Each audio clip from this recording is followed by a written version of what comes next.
Here we have a Simpson vendor, the 123 Simpson vendor. Really novel engineering device here and vending machine.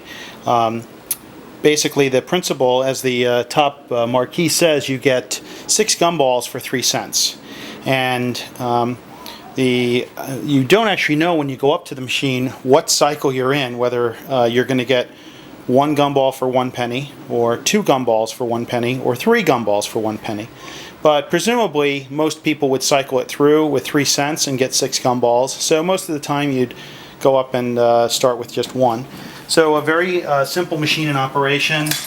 Basically, there's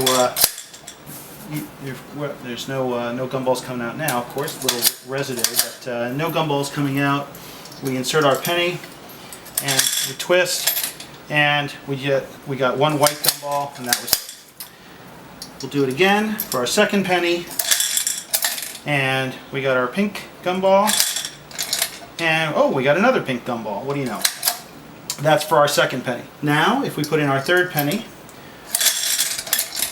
we got a green gumball, we got our yellow gumball, and we got our orange gumball. So once again, for 3 cents, we got all 6 gumballs. A very novel bit of vending from the 1920s. Again, this is the Simpson 123 vendor.